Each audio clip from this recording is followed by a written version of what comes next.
이렇게 저를 이렇게 환영해 주셔서 너무 감사합니다. 우리 이기현 목사님은 또 특히 회복 사업 이제 이런 그 사역에 이렇게 많이 활동하고 계신데 저 이렇게 좀 일찍 와서 이렇게 목사님하고 같이 이렇게 식사하면서 얘기를 나눠보니까 참 그 회복 사역에 굉장히 관심 갖고 연구도 하시고 이렇게 노력을 이렇게 하시는 그러면서 저도 이렇게 많이 감명을 받았습니다. 오늘 여러분들하고 좀 이렇게 좋은 시간 가졌으면 합니다요. 저는 이제 그 현장에서 이제 지난 한 30년 넘게 부부 이제 심리 상담을 했습니다. 또 물론 그 학교에서 가르치기도 했지만요. 그래서 이제 특히 부부 상담을 제가 이렇게 많이 이렇게 전공을 하고 있고 그렇습니다. 상담하다 보니까 결혼과 이 전후에 결혼의 전에는 이제 남자 너무 좋다, 여자 당신 내가 당신 떠나면 어떻게 할 거야? 그런 건 꿈도 꾸지 마. 나 사랑해. 당연하지. 죽을 때까지 당신 바람 필 거야. 뭐 도대체 그딴 거는 왜 묻는 거야? 나 매일 키스해 줄 거야. 기회 있을 때마다. 당신 나 때릴 거야. 미쳤어? 사람 보는 일 없어? 나 당신 믿어도 돼? 근데 결혼 후면은 밑으로 거꾸로 읽어가면 됩니다. 나 당신 믿어도 돼? 미쳤어? 사람 보는 일 없어? 당신 나 때릴 거야? 기회 있을 때마다.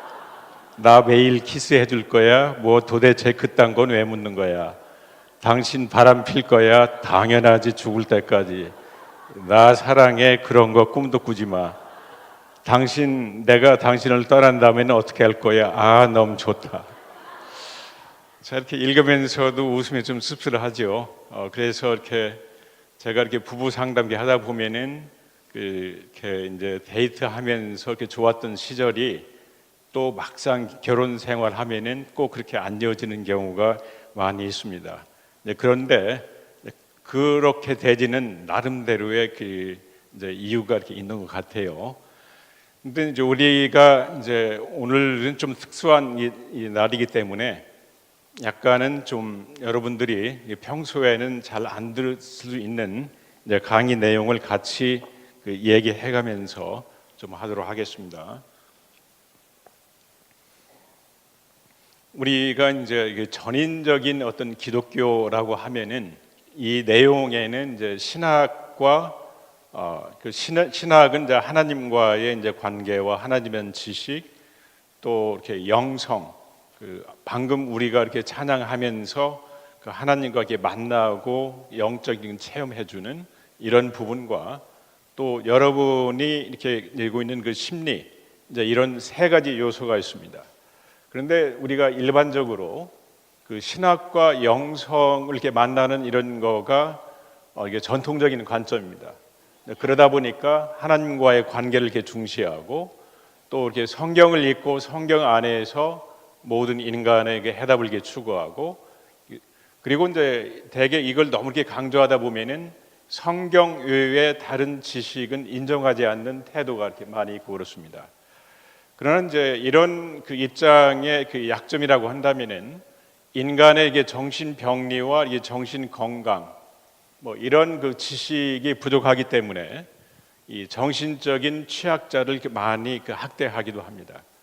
우리가 역사적으로 보면은 16세기, 17세기에 이제 사람의 유골이 이렇게 많이 거기서 이렇게 발견되면은 이렇게 이 해골에 구멍이 나 있는 해골이 이렇게 많이 나옵니다. 그거는 이제 그 당시에 정신 분열증 들었거나 문제가 있으면은 마귀가 이렇게 들었다고 해서 그걸 쫓아내는 의식으로 이렇게 뇌에다가 이렇게 구멍을 뚫으면서 학대하거나 이런 사건이 있었고 또 지금 현재도 우리가 한국에 이렇게 보면은 기도원 같은 데서 이렇게 정신 분열증이나 뭐 이런 있는 사람들은 이렇게 가둬놓고 또 노독을 시키거나 이제 학대하거나 이제 이렇게 되지는 경우가 이제 있기도 이렇게 합니다. 그리고 이제 의학과 심리 건강을 누리는 거에 이렇게 부정적이죠. 저희 어머님도 아주 이렇게 이제 아프실 때 약 잡수실 때 아주 굉장히 괴로워하셨어요.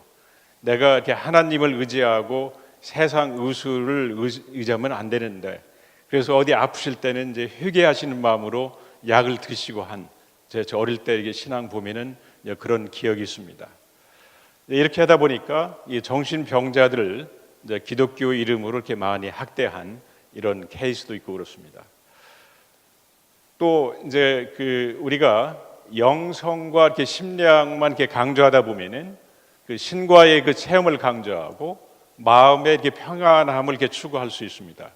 서구에서 이제 가장 유행하는 용어가 뭐냐면은 행복함. I wanna be happy. 나 이렇게 행복하면 돼. 이제 이러면서 행복함에는 뭐든지 이렇게 받아들이는 입장이 되죠.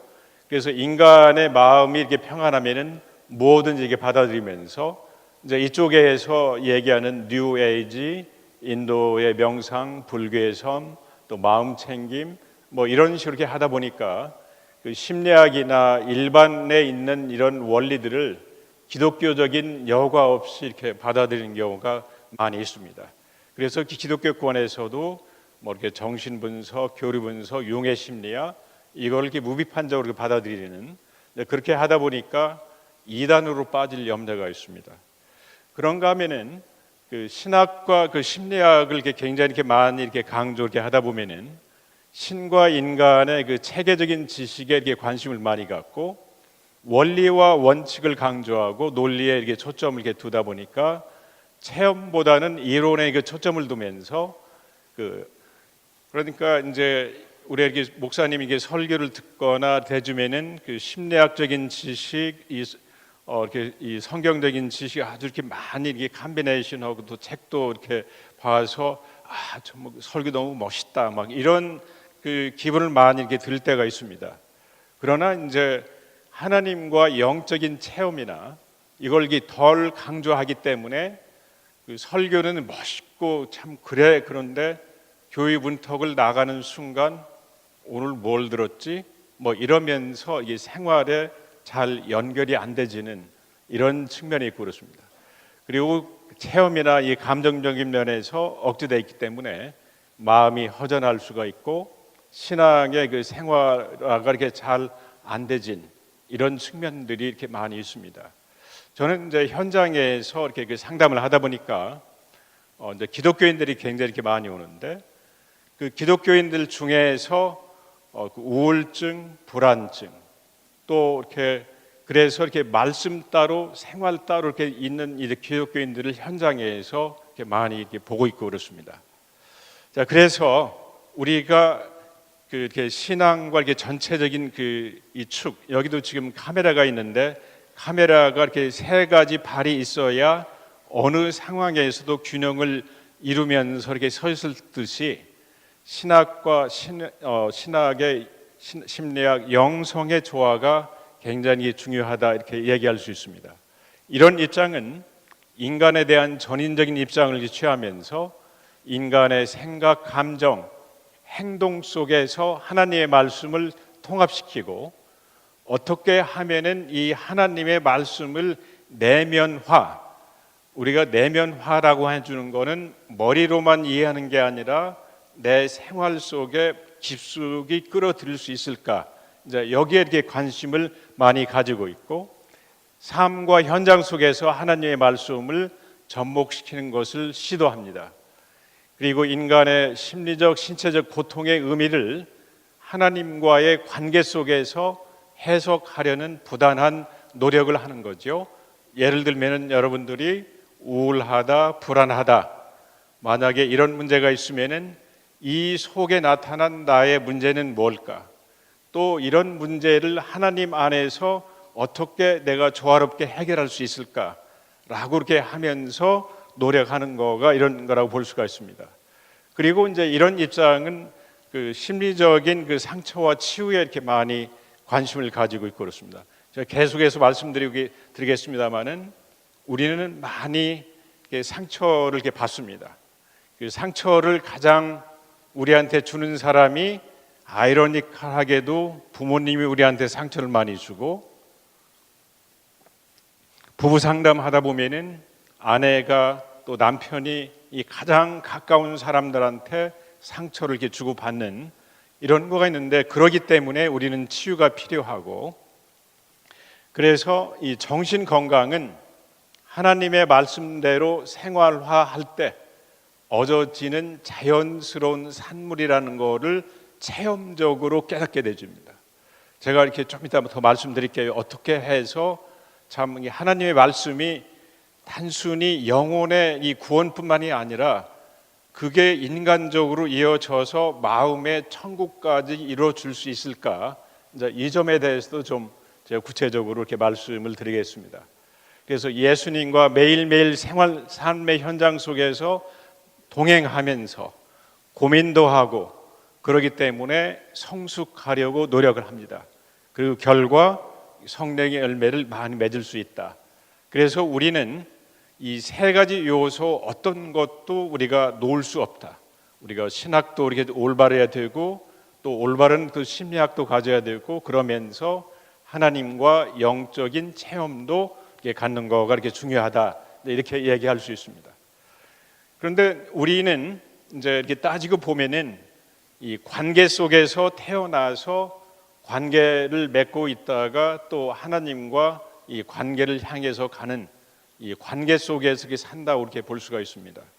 그 하나님과 우리 인간을 보면은 하나님이 우리를 이렇게 창조하시고 하나님은 우리와 그 친밀한 이 관계를 맺기를 원했지만, 우리 인간은 오히려 그 마귀의 이제 그 사탄의 얘기를 갖다가 들음으로 인해서 하나님과 같이 되려고 하는 맥락 속에서 오히려 이 관계를 상실한 뭐 이런 거가 있고 그렇죠.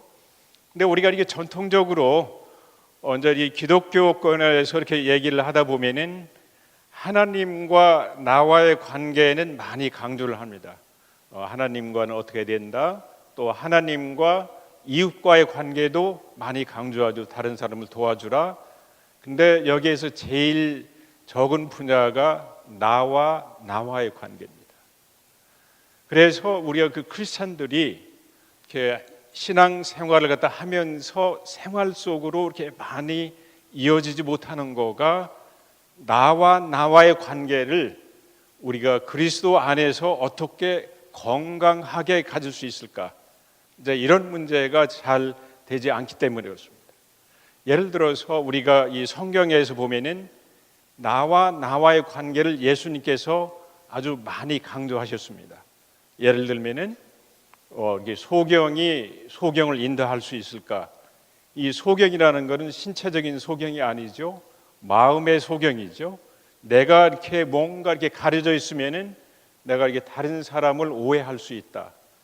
또 심령이 가난한 사람, 심령이 마음이 청결한 사람이 하나님을 볼 수 있다.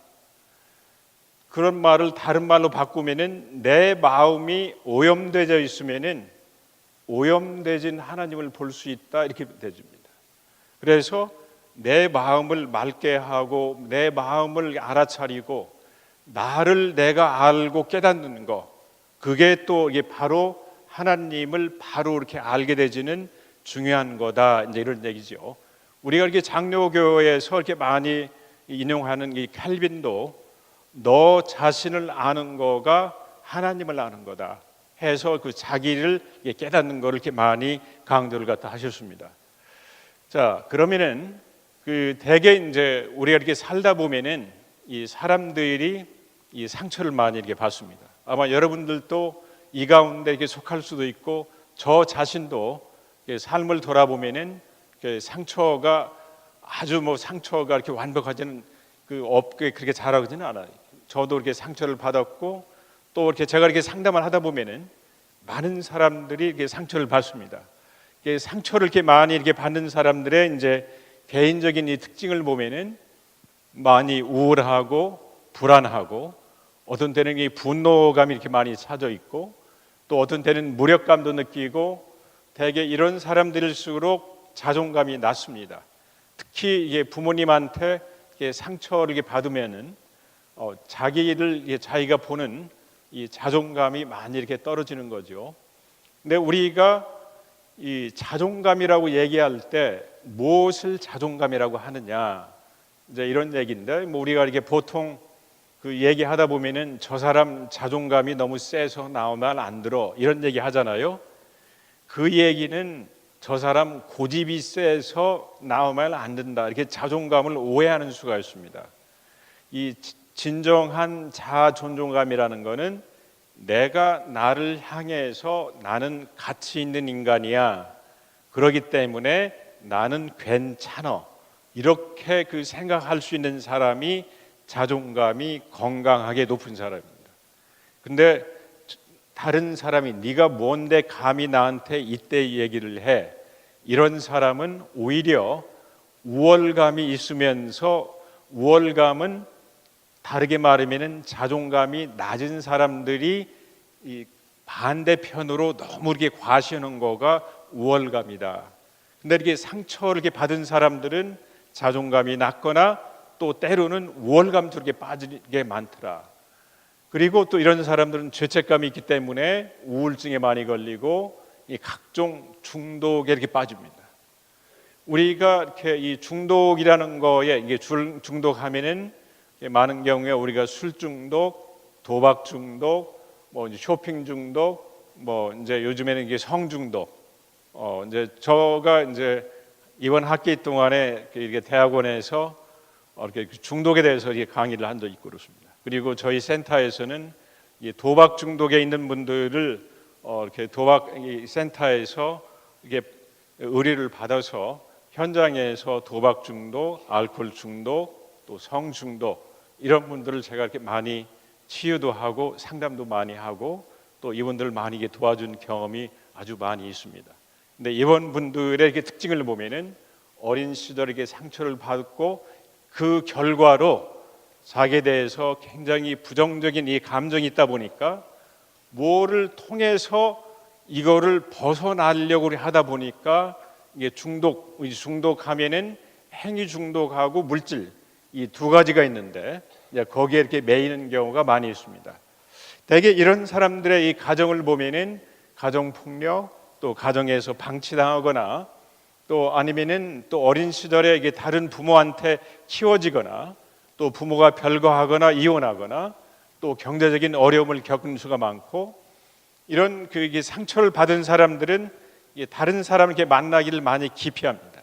대인 기피하거나 또 감정 기복이 심하고 가장 문제가 뭐냐면은 친밀감이라는 것은 다른 사람과 정서적으로 가깝고 너 이렇게 좋아라고 해줄 수 있는 감정을 나누면서 서로 이렇게 통하는 이런 거를 잘 못합니다.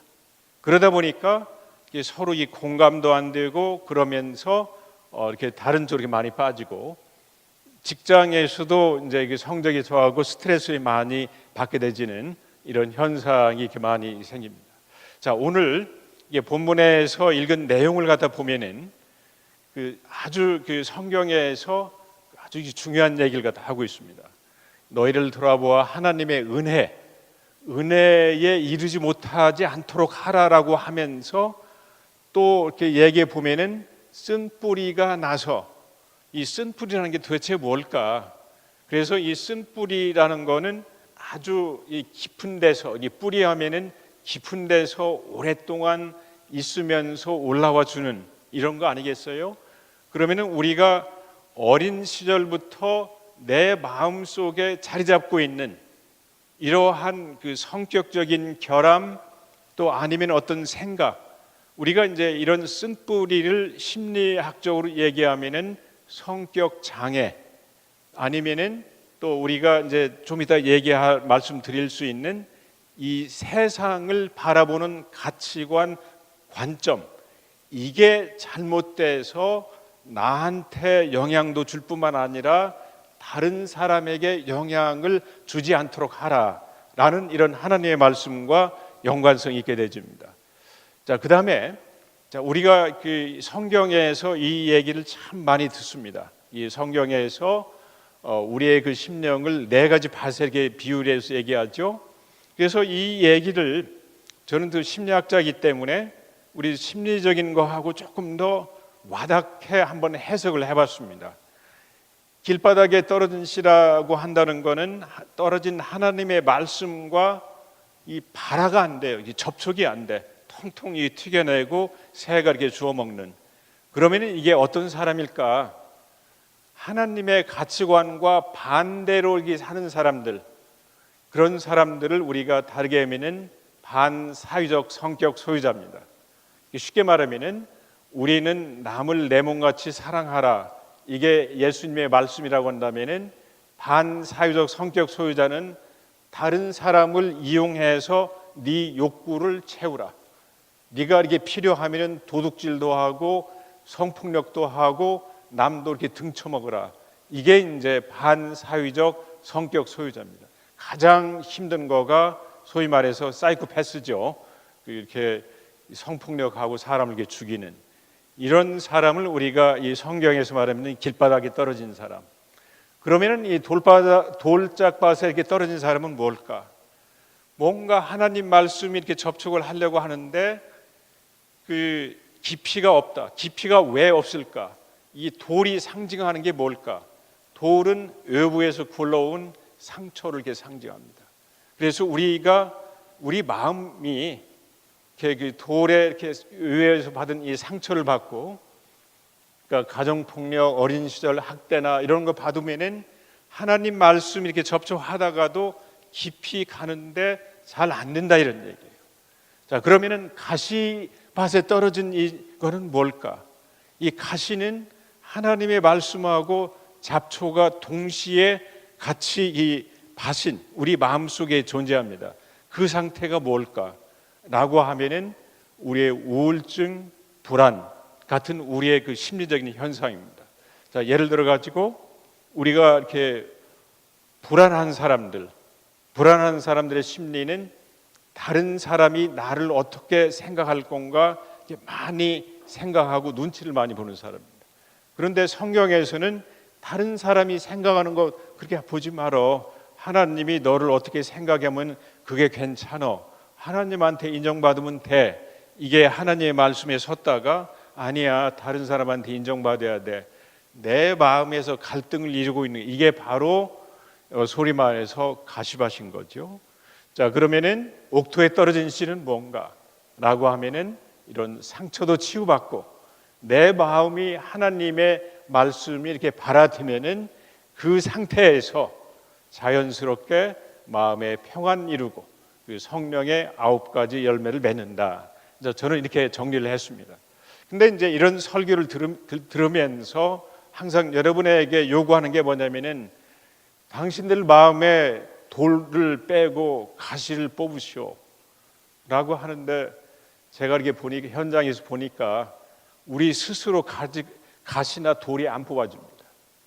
저 자신도 이걸 뽑기 위해서 무지무지하게 노력을 했고 심리 치료를 통해서 돌 뽑아내고 가시 이렇게 뽑아내면서 사람들이 이렇게 건강하게 살 수 있도록 도와주는 그 역할을 하고 있고 그렇습니다. 자, 그래서 우리가 다시 얘기하지만 이런 것에 이 상처를 받게 되면은 그것에 의해서 세상을 이렇게 바라보는 이런 이 관점이 이렇게 생겨지는데, 그것을 우리가 심리적인 도식이라고 합니다. 그래서 여러분이나 저나 이런 거를 이렇게 겪으면서 세상을 바라보는 하나의 그 심리적인 안경, 도식이 있고 그렇습니다. 자, 그래서 이런 그 심리적인 안경은 우리가 이렇게 살다 보면은 너무 이렇게 만족을 해도 이 세상을 삐뚤어지게 볼 수가 있고, 너무 이렇게 욕구가 좌절돼도 삐뚤어지게 볼 수가 있고, 또 고통을 받아도 삐뚤어지게 봐주고, 또 이렇게 중요한 그 선택을 이렇게 할 때 있어 가지고 또 많이 이렇게 힘들어지는 이걸 이렇게 볼 수가 있고 그렇습니다.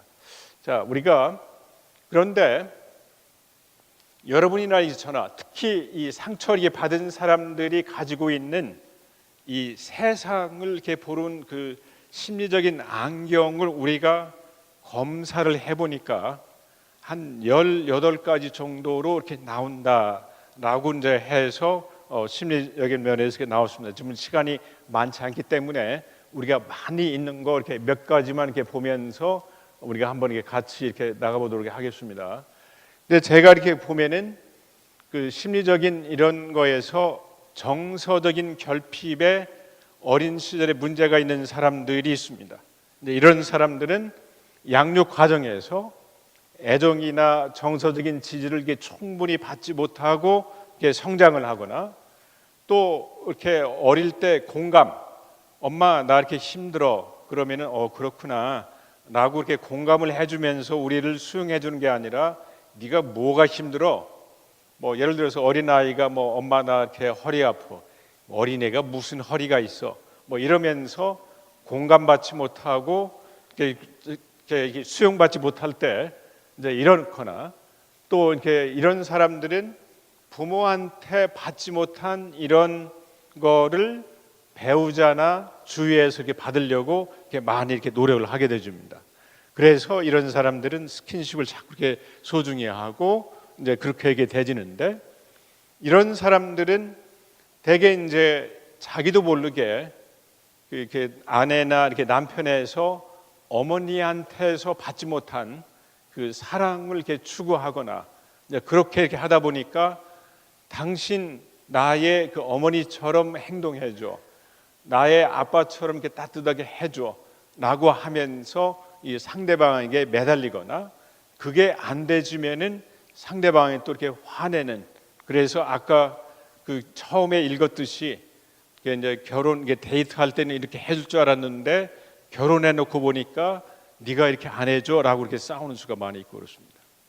자, 그런데 여기서 우리가 굉장히 중요한 이 성경적인 원리를 우리가 하나 이렇게 생각할 수가 있는데, 예수님께서 그렇게 이 세상에 오셔서 30년 동안 준비하시고 3년 동안 사역을 갖다리 하셨는데, 사역을 하시기 전에 여러분도 잘 아시다시피 광야에 가서 시험을 받으셨죠.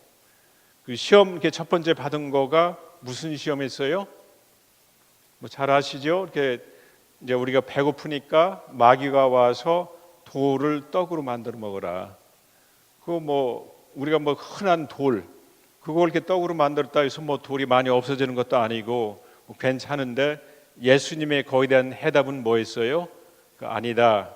사람이 떡으로만 살 게 아니라 하나님의 말씀으로 이렇게 산다라고 하면서 거절했죠. 아마 이거에 대한 해석을 여러분들이 많이 들으셨을 거예요. 뭐 우리는 뭐 이렇게 이 경제적으로만 어려움이 있을 때 이렇게 하나님을 말씀을 이렇게 생각하면서 살으라, 그 해석도 이렇게 맞지만, 저는 심리학자이기 때문에 이거를 또 심리적인 측면에 조금 더 나와 연관해서 한번 해석을 해봤습니다. 예수님의 상태는 육체적으로 굉장히 배고픈 상태였습니다. 육체적으로 배고프면은 돌이라는 대상을 돌로 봐주는 게 아니라 네 육체적인 배를 굶주릴 수 있는 대상으로 봐주라. 그래서 돌을 떡으로 보라. 이렇게, 이게 그 마귀의 그 시험의 그 핵심입니다. 그러니까 다른 말로 얘기하면은, 예수님은 그때 이제 40일 굶주렸기 때문에 이렇게 배가 고팠지만, 저를 이렇게 생각해 보니까 저도 배가 고파요. 정서적으로 아내한테 수용받고 싶어하는 고품이 있어. 내가 이렇게 부모한테 충분히 사랑받지 못한 배고픔이 있어. 또 이렇게 방금 여기 같이 애정 결핍이라는 배고픔이 있으면은 아내나 남편을 남편으로 봐주는 게 아니라 나의 욕구의 충족의 수단, 즉 내 떡으로 이렇게 보려는 경향이 우리한테 있습니다. 그래서 아주 그 놀라운 거는, 심리학에서 대상관계 이론이라는 거는 우리가 이렇게 살다 보면은 부모라는 대상한테서 욕구가 이렇게 충족이 안 되지면은 그 욕구를 충족하기 위해서 다른 사람과 이 대상을 그렇게 만들어간다, 이런 얘기. 다른 말로 얘기하면은 우리가 신앙에서 연관되면은 부모라는 대상을 통해서 하나님 진정한 이 사랑을 깨닫지 못하면은, 이런 분들은 하나님과의 관계에서도 사랑이라는 것을 충분히 머리로는 알지만 체험적으로는 다가지 않는다, 이런 얘기입니다.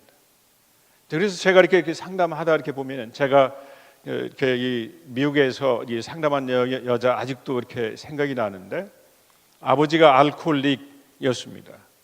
그리고 이제 이분은 이렇게 상담하면서 굉장히 자존감이 낮고, 또 이렇게 교회를 다니지만 죄책감이 굉장히 심하고, 뭐를 이렇게 잘못하면은 마치 내가 또 이렇게 죄를 이렇게 저기 할 것 같은 이런 두려움에 이렇게 많이 빠진 뭐 이런 여성이었습니다. 그래서 가만히 얘기를 듣다 보니까, 아니, 아버지가 당신을 어렸을 때 이렇게 막 나무래고 이렇게 하는 거하고 하나님에 대한 이미지가 많이 비슷하네요. 어떻게 생각하세요? 그러니까 깜짝 놀라는 거예요. 아, 내가 하나님을 생각하면서도 마치 내가 잘못하면은 우리 아버지가 나를 벌 주는 것과 같은 하나님의 이미지를 가지고 있었네요 하면서, 저 같이 작업하면서 육신의 아버지는 그런 분이었지만 우리의 영혼의 아버지인 하나님은, 예수님은 우리를 있는 대로 수용하고 우리를 가늠한 여인도 정죄하지 않으면서 수용해 주시는 분이에요. 어떻게 생각하세요? 거기서부터 하나님을 다시 이렇게 깨닫고 자기를 수용하는 면으로 이게 하나씩 하나씩 변화된 것을 느낄 수가 있고 그랬습니다. 자, 이렇게 우리가 그 심리적인 도식 이렇게 많지만 몇 가지만 제가 이렇게 짚고 이렇게 한번 나가보죠. 시간이 많지 않기 때문에. 근데 어릴 때에 혹시 그 부모님한테 키워지지 않고 다른 사람 손에 키워지거나 부모님이 이혼하거나 이런 사람들은 유기 내지는 내가 버림받을 거에 대한 두려움이 굉장히 많이 있습니다. 이런 분들은 자신이 다른 사람을 신뢰할 수 있는 대상이 없다고 느끼고, 어린 시절 부모로부터 벌어진 경험이 있어가지고 벌어질 것에 대한 두려움, 이런 거가 있고 그렇습니다. 그래서 이런 사람들은 이제 뭐가 필요하냐면은, 내가 자신이 성인으로서 내 자신을 지키고 보호할 수 있다. 어릴 때는 부모님이 나를 떠나면은 내가 어떻게 할 수 없었지만 나는 이제 성인이야. 부모 없어도 내가 나를 갖다가 지키면서 살 수 있어. 그리고 우리가 성경적으로 보면은 환난이나 기근이나 우리의 죄라도 예수님과 우리 관계를 끊을 수 없다라는 것을 이렇게 생각하면서 예수님을 바라보면서 극복해 주는 것. 그래서 인간의 그 심리적인 불안을 예수님과의 관계 속에서 극복하는 것, 이거를 우리가 쓴뿌리에서 벗어나는 것, 다른 말로 얘기하면은 우리의 심리적인 안경을 새로 바꿔놓는 것, 이거를 성경적으로 얘기하면은 거듭나야 된다, 이런 얘기입니다. 자, 우리가 이렇게 많이 거듭나라, 뭐 이렇게 니고데물 성경에서는 거듭나라, 그러니까 그 사람이나 거듭나지 나는 거듭날 거 없어. 그렇지 않습니다. 우리는 이렇게 살아오면서 이 세상에 잘못된 이런 거가 많이 있는데, 이게 예수님과 관련돼서 우리가 많이 거듭나야 된다. 이제 이런 얘기를 이렇게 하고 싶어요. 자, 그래서 이제 우리가 이제 제가 이렇게 상담하다 보니까 이 기독교인들 중에서 이런 게 굉장히 많이 있습니다. 그러니까 이 기준이 너무 이렇게 엄격하고 과잉 비판을 하는 사람들이 있거든요. 그래서 이런 사람들을 보면은 당위성, 율법, 도덕적인 윤리를 지나치게 강조하고 권위적이고 비판적이고 타인과 자신에 대해서 굉장히 가혹합니다. 그리고 자신과 타인에 대한 기준이 높기 때문에 완벽주의적인 걸 가지고 있고, 당위적인 사고로 언어폭력하면서 신체폭력.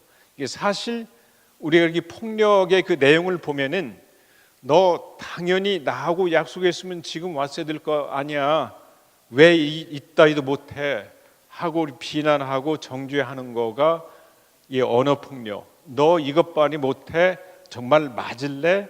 이게 신체폭력. 그래서 사실 신체폭력, 언어폭력 하는 사람들의 내면을 돌아보면은 자기 기준을 가지고 자기를 학대하거나 남을 학대하는 사람들이 그렇게 됐습니다. 이런 사람들이 뭐가 필요하냐 라면은 자신과 타인에 대한 은혜적인 태도가 필요하고 예수님의 수용적인 이 관용적인 면을 내재화하면서 자기와 타인에 대한 자비가 이렇게 필요합니다. 특히 자기와 타인을 은혜적으로 이렇게 볼 이게 많이 필요하다. 이제 이런 얘기를 이렇게 할 수 있고 그렇습니다. 자, 그래서 이런 얘기는 나중에 기회가 되지면은 또 여러분에게 이렇게 말씀을 드리겠고, 오늘은 이제 우리가 이렇게 많이 있을 수 있는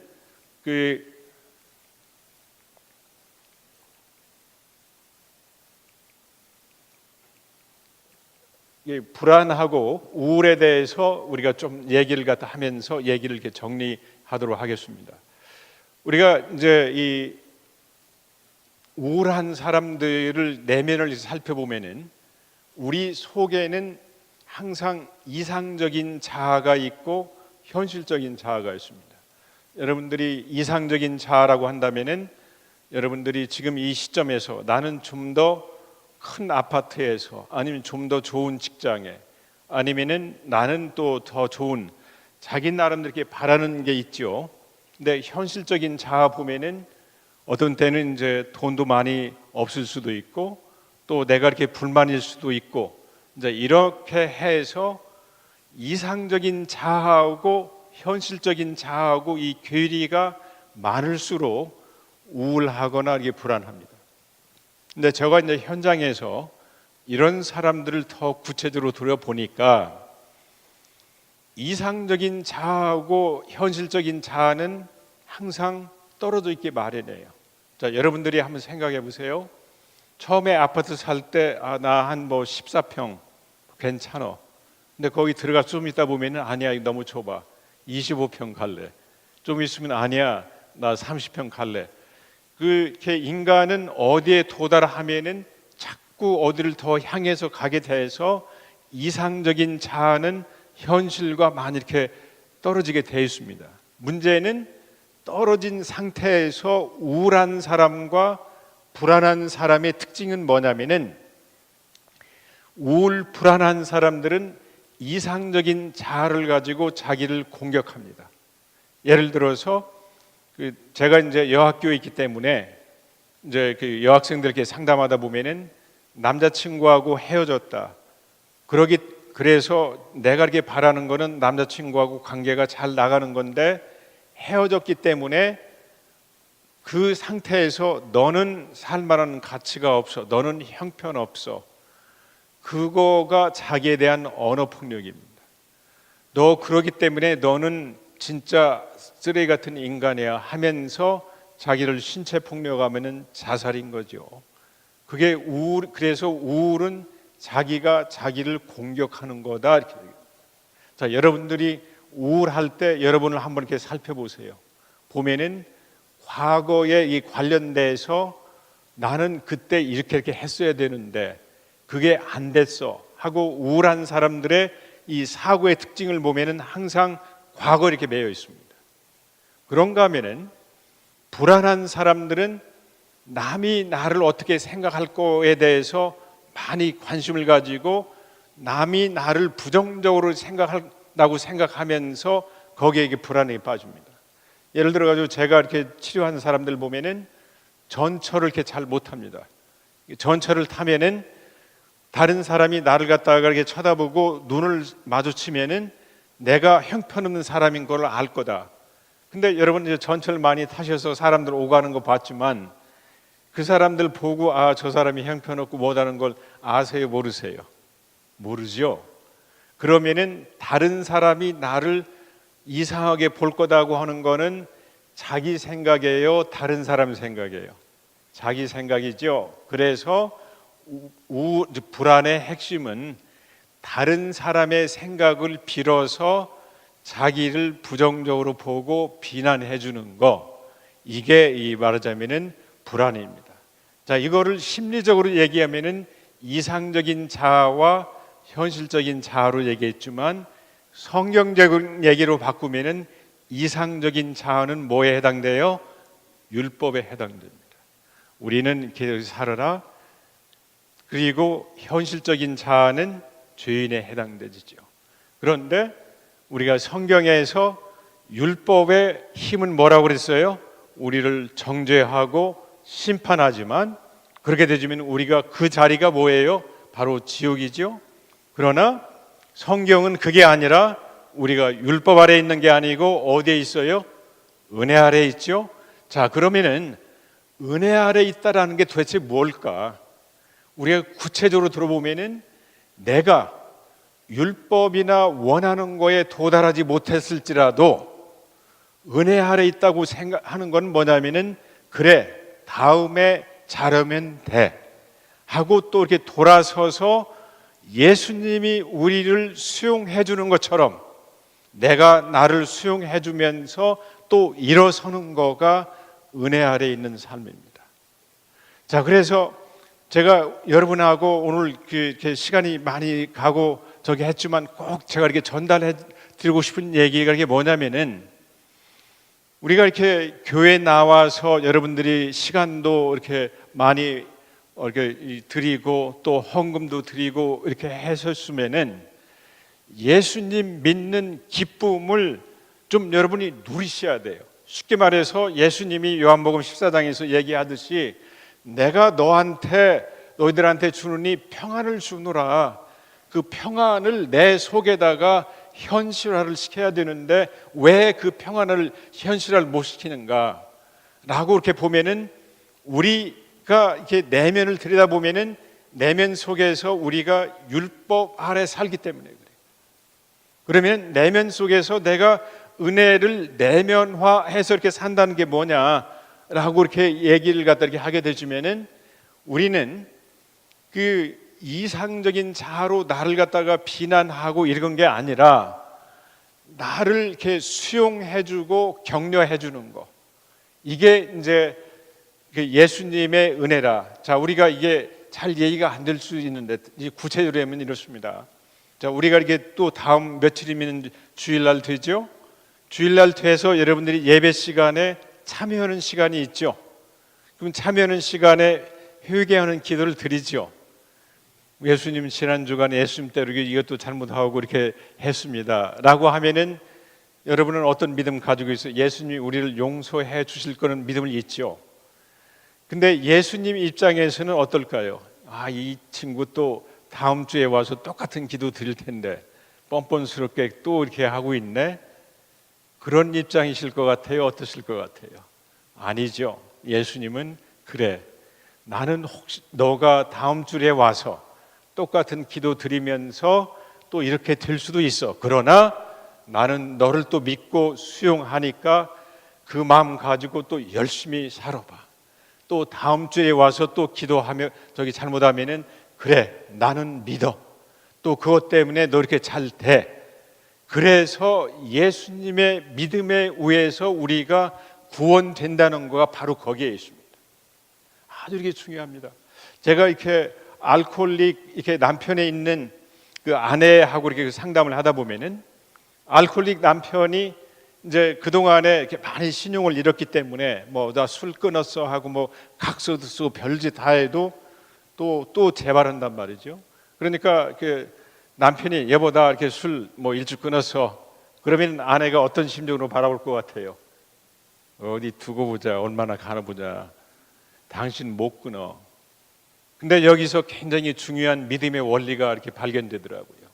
아내가 너 못 끊어 해주는 이런 믿음으로 바라보는 사람은 남편이 내가 이렇게 노력했는데도 불구하고 네가 안 믿어져, 에이 이판 사판 계속 먹자 이렇게 되면서 아내 믿음대로 되더라고요.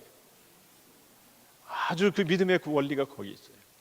자녀도 부모님이 걱정 많은 자녀가 너 그러다가 대학 못 가 뭐 저기 하고 또 이렇게 되고, 그렇게 믿는 부모는 애가 못 가더라고요. 자, 그래서 여기에서 예수님의 믿음으로 우리가 구원받는다는 게 뭐냐라고 하면은, 자, 우리는 약하기 때문에 예수님과 이렇게 관련돼서 예수님 내가 이렇게 예수님 뜻대로 살려고 하다가 또 이렇게 죄 졌네요 하면은 예수님은 어떻게 우리를 바라봐요? 나 너 믿어. 그러면서 예수님은 우리를 향해서 어떻게 얘기하시냐면은 너가 너를 정죄하지 말어. 너는 정죄할 자격이 없어. 왜? 내가 십자가 상에서 네가 정죄 받아야 할 것을 다 치렀으니까. 내가 이렇게 잘못할 때는 시인하고 또 나한테 와. 그러면은 나는 너를 향해서 너 괜찮아 하면서 또 격려해주고 수용해주시는 분이야. 이게 예수님이 우리한테 주시는 메시지입니다. 아멘이죠. 자, 그래서 제가 일반적으로 그냥 이 심리적으로 이 사람들을 도와줄 때는 어떻게 도와주냐면은 왜 그렇게 다른 사람한테 인정받고 당신한테 가혹하냐? 좀 당신한테 좀 자비 좀 베풀고 다른 사람 너무 이렇게 눈치 보고 막 기쁨도 되지 말라. 이런 얘기를 갖다 해줍니다. 그렇게 해서 보내면은 약발이 일주도 못 가요. 막 이렇게 해서 이렇게 가는데 또 나가 보면은 또 오게 된단 말이죠. 이런 사람들한테 처방은 나를 이렇게 봐주시는 예수님은 내가 이렇게 잘못 질지라도 나를 무한히 긍정해 주시면서 수용해 주시는 분. 그래서 예수님은 우리의 죄를 70번씩 77번이라도 용서해 주라고 했구나. 이 말씀이 저한테 뜨게 달라고. 자, 만일에 이제 우리가 교회 다니면서 이런 얘기를 갖다 합니다. 교인들은 값싼 은혜 이렇게 보면서 그냥 잘못해놓고 또 가서 회개하면 되지. 그래서 이 은혜 강조하면 안 돼. 이런 얘기하는데 제가 지금 말씀드리는 거는 그런 값싼 은혜가 아닙니다. 우리는 내가 이렇게 잘 거기에서 벗어나려고 해도 또 걸리면서 우리 인간적으로 보면은 내가 원하는 대로 안 가면서 많은 문제가 있어요. 그런 그 상황 이런 거를 알기 때문에 그거는 예수님이 인간이 돼 보니까 내가 아무리 완벽해지려고 하더라도 또 실수하면서 그렇게 돼. 나한테 올 때까지 너는 계속해서 실수를 반복하고 지낼 거야. 그러나 실수했다고 거기서 머무르지 말어. 실수해도 내가 너를 믿고 너를 정죄할 수 있는 힘을 다 내가 가져갔으니까 너를 향해서 내가 너를 향해서 긍정하고 수용해 주는 것 같이 너도 너를 긍정하고 수용하고 그러한 힘으로 내 이웃을 긍정하고 수용해. 이게 우리 하나님이 우리한테 주시는 관계입니다. 이해 가시겠어요? 그래서 우리가 이런 기제는 예수님 믿는 사람뿐만 아니라 예수 믿지 않는 사람도 이게 다 이렇게 같이 있고 그래요. 그래서 우리 인간의 그 심리적인 이러한 문제를 단순히 네가 너를 수용해 인간적인 처방이 아니라 우리를 창조하신 그분이 우리를 향해서 이렇게 처방해 주는 거는 내가 너의 창조자고 너의 아버지고 그런데 너의 정죄하지 말고 힘들 때 있으면은 그걸 가지고 또 다시 일어나. 이게 예수님이 주시는 우리한테 주시는 메시지입니다.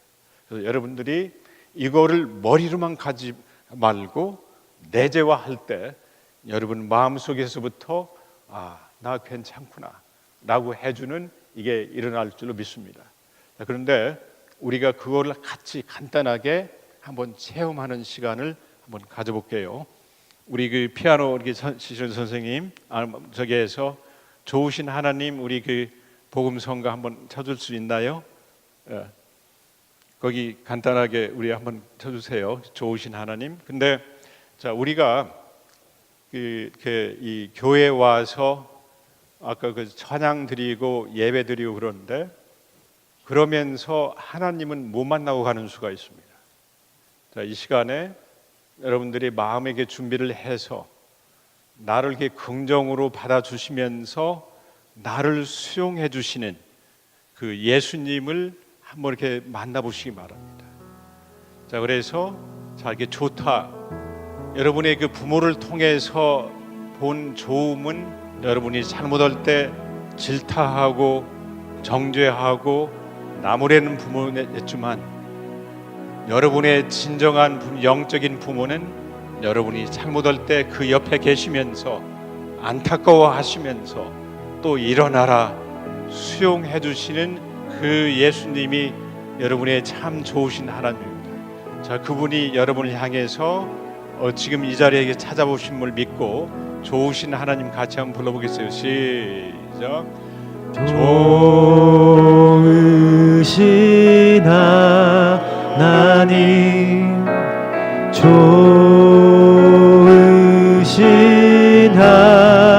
하나님, 참 좋으신 나의 하나님. 좋으신 예수님, 예수님을 마음속으로 느끼셔야 돼요. 예수님은 여러분을 향해서 정죄하지 말라고 하십니다. 예수님 참 좋으신 나의 예수님. 자, 이제는 조용한 마음으로 여러분들이 눈을 감고 정말로 여러분을 향해서 이렇게 좋으신 그 예수님이 이 자리에 찾아오신 것을 생생하게 느끼고 체험해 보세요. 예수님은 이 자리에 와 계신 것을 여러분들이 믿으면 와 계십니다. 그러시면서 여러분에게 말씀으로 들려주실 수 있습니다. 여러분들이 아프고 힘들어하고 상처받을 때 때로는 예수님이 어디 계셨습니까?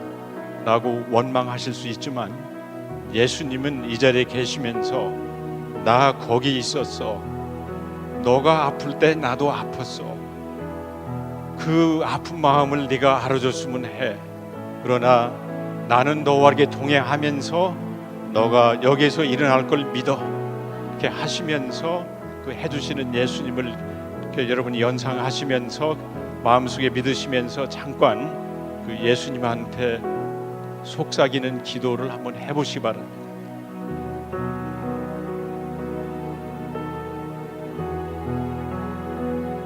예수님 만나고 가셔야 돼요.